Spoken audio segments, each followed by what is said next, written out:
அனைவருக்கும் என்னுடைய மூகாம்பிகை அக்ஷய குபேர வணக்கங்கள்.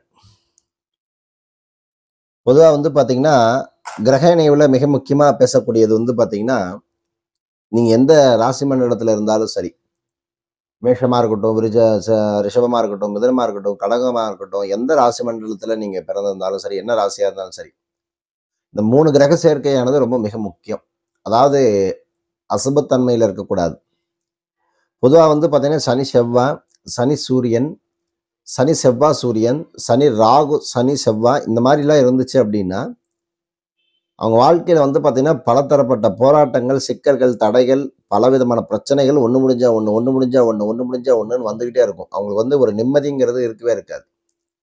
மிக முக்கியமா கடகம், சிம்மம், அதே மாரி மகரம், மேஷம் இந்த மாரி வீட்லலாம் பார்த்தீங்கன்னா, இந்த மாரி கிரக சேர்க்கைலாம் இருந்துருச்சு அப்படின்னா, மகரம், கும்பத்துல இந்த மாரி கிரக சேர்க்கைலாம் இருந்துச்சு அப்படின்னு கேட்டீங்கன்னா, பெரிய அளவுக்கு படாத பாடு படுத்தி எடுத்துக்கும். பொதுவா பார்த்தீங்கன்னா, இந்த சனி, செவ்வாயும் சேர்றது ஒரு பக்கமா இருந்தாலும் கூட, ஏன்னா செவ்வாய்ங்கிறது கோபம், சனிங்கிறது பார்த்தீங்கன்னா அழுத்தம். இது 2யும் சேர்த்து என்ன பண்ணும், மன விரக்தி, மன அழுத்தத்தை எப்ப பார்த்தாலும் ஏதோ ஒரு வகையில சண்டை, சச்சரவு, போராட்டம், சிக்கல், அடிதடி, பிரச்சனை, அதே மாதிரி ரத்த இழப்பு, வெட்டு காயங்கள், ஆக்சிடென்ட்டு, தழும்பு, இதெல்லாம் கொடுக்கக்கூடியது சனி, செவ்வாய். இதுல சனி, சூரியன் சேர்ந்துருச்சு அப்படின்னு கேட்டீங்கன்னா, இதோட செவ்வாய், சனி, சூரியன் சேர்ந்துருச்சு அப்படின்னா, கூட பிறந்தவங்களுடைய தகராறு, அப்பாவுடைய தகராறு, அப்பா பேச்சுக்கு இவங்க கேட்க மாட்டாங்க, இவங்க பேச்சு அப்பா கேட்க மாட்டாங்க. அதே மாதிரி பார்த்தீங்கன்னா, சகோதரத்துவம் பார்த்தீங்கன்னா சண்டை சச்சரவு, சொத்து சம்பந்தப்பட்ட பிரச்சனை வர்றது, சொத்துக்களை பிரிக்கிறதுல சண்டை வர்றது, இது எல்லாம் இந்த காம்பினேஷனால வரக்கூடிய ஒரு மிக முக்கியமான ஒரு பிரச்சனை. அதற்கு அடுத்ததா இதுலயே பார்த்தீங்கன்னா, சனி, செவ்வாய், சுக்கிரன், சூரியன்லாம் இருந்துச்சு அப்படின்னு கேட்டீங்கன்னாவே பார்த்தீங்கன்னா, சொத்துக்கள் நிறைய வச்சிருப்பாங்க. அது யார் பக்கம் பிரிக்கிறது ஒரு பக்கம் பிரச்சனை இருக்கும். உடனே இவங்களுக்கு எடுக்கிறதுக்கு அவன் சூன்யம் வைப்பான், அவங்க எடுக்கிறதுக்கு இவனை சூன்யம் வைக்கிறது. இதெல்லாம் பார்த்தீங்கன்னா, இதே சனி, சுக்கிரன், ராகு இருந்துச்சு அப்படின்னா இந்த மாதிரி பிரச்சனைகள் நடக்கும். பொதுவா பார்த்தீங்கன்னா, ஒரு பாவ கிரகங்கள் பார்த்தீங்கன்னா, ஒரு சுப கிரகத்தோட தொடர்புட்டுருச்சோ, இல்ல ஒரு எதிரி ஸ்தானத்துல இந்த மாரி பகை கிரகங்கள்லாம் சஞ்சாரம் ஆயிடுச்சு அப்படின்னா, அவங்கலாம் வாழ்க்கையில பார்த்தீங்கன்னா, ரொம்ப கடினமான ஒரு கஷ்ட நிலை தாண்டிக்கிட்டு இருப்பாங்க. அனுபவிச்சுட்டு இருப்பாங்க. இதுல மிக முக்கியமா பார்த்தீங்கன்னா, இப்ப கடகத்துல இருக்குன்னு வச்சுக்கோங்க. கடகத்துல புனர்பூசம், பூசம், ஆயில்யம் இந்த மாரி நட்சத்திரத்துல இருக்கும் பொழுது, இந்த கிரகங்களுக்கு அது நட்பா இருந்துச்சு அப்படின்னா, கொஞ்சம் வீரியத்தன்மை குறைவாகும். இதே பகை நட்சத்திரத்துல பூசத்துல போயிட்டு இருந்தது அப்படின்னா, ரொம்ப பெரிய லெவலுக்கு பிரச்சனைலாம் ஏற்படுத்தி குடுத்துரும். இதே சிம்மத்துக்கு வந்தீங்கன்னா, மகம், பூரம், உத்திரம். இதே உத்திர நட்சத்திரத்துல போயிட்டு இருக்கும்போது என்ன ஆகும் அப்படின்னு கேட்டீங்கன்னா, இன்னும் இதனுடைய பிரச்சனைகள் ரொம்ப அடிதடி, சண்டை சச்சரவுகள் ரொம்ப ஜாஸ்தியா போகும். இதே மகரம், மீனத்துல எடுத்துக்கோங்க. பார்த்தீங்கன்னா, இந்த இடத்துல எடுத்தீங்க, மகரத்தோட வீட்ல எடுத்தீங்க அப்படின்னா, மூலப்போராடம், உத்திராடம், திருவோணம், அவிட்டம் இந்த மாதிரிலாம் எடுத்தீங்க, செவ்வாயோட நட்சத்திரத்துல எடுத்தீங்க அப்படின்னு கேட்டீங்கன்னா, இதுலயும் பார்த்தீங்கன்னா, சண்டை சச்சரவு, சொத்துக்களை பிரிக்கிறதுல பிரச்சனை, இது மாதிரி நிறைய பிரச்சனைகள் வந்திருக்கும். பொதுவாக பார்த்தீங்கன்னா, யாருடைய ஜாதகத்தில் எல்லாம் இந்த சனி, செவ்வாய், அதே மாதிரி சனி, சூரியன், அதே மாதிரி சனி, ராகு, குரு, ராகு இந்த மாதிரி காம்பினேஷன்லாம் இருந்துச்சு அப்படின்னாவே நீங்க அவங்கள கூப்பிட்டு கேட்டு பார்த்தீங்கன்னாவே தெரியும். கண்டிப்பாக ஏதோ ஒரு வகையில சண்டை, சச்சரவு, போராட்டங்கள், சிக்கல்கள் ஏதாவது ஒண்ணு நடந்துகிட்டு தான் இருக்கும். நிம்மதியான வாழ்க்கை இருக்காது. ஏதாவது ஒரு வகையில பிரச்சனை வந்துகிட்டே தான் இருக்கும். அடுத்தவங்கள பார்த்தீங்கன்னா, இவங்க முன்னேத்திக்கிட்டே இருப்பாங்க. இவங்களுடைய வாழ்க்கையில முன்னேற்றம்ங்கிறது இருக்காது. கையில காசு தங்காது. ஏதாவது ஒரு வகையில பிரச்சனை தொடர்ந்து வந்துகிட்டே இருக்கும். கூப்பிட்டு உட்கார வச்சு கேட்டு பார்த்தீங்கன்னா தெரியும். எவ்வளவு வண்டி வண்டியா பிரச்சனையை சொல்லிக்கிட்டே இருப்பாங்க.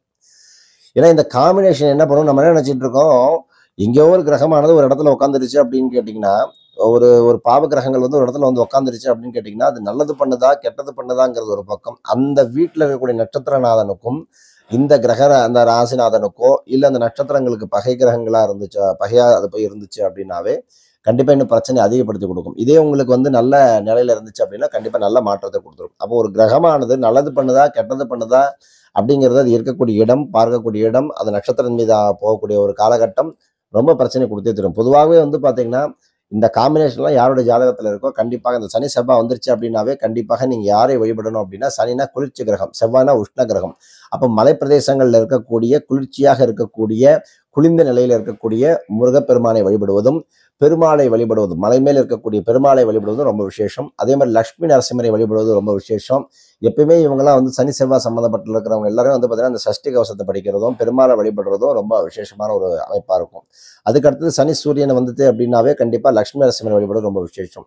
இதே சனி, ராகு இருக்கும்பொழுது என்ன ஆகும் அப்படின்னா, துர்கை, பிரத்யங்கிரா தேவி இதெல்லாம் வழிபடுவது ரொம்ப விசேஷம். அப்போ ஒரு ஜாதகத்துல பொறுத்தவரை நீங்க யாருடைய இடத்துல வேணா எடுத்து பாருங்க. ஒரு நட்சத்திரத்திலையும் பார்த்தீங்கன்னா, அந்த நட்சத்திரத்துல இருக்கக்கூடிய கிரகங்கள் நல்லா புரிஞ்சுக்கணும். நட்சத்திரத்துல இருக்கக்கூடிய எந்த கிரகம் பாரு, சிம்மத்தினுடைய வீட்டுல மகம், பூரா இருக்கு, உத்திரம் இருக்கு அப்படின்னா, அந்த இடத்துல ராகு இருக்குன்னு வச்சுக்கோங்க.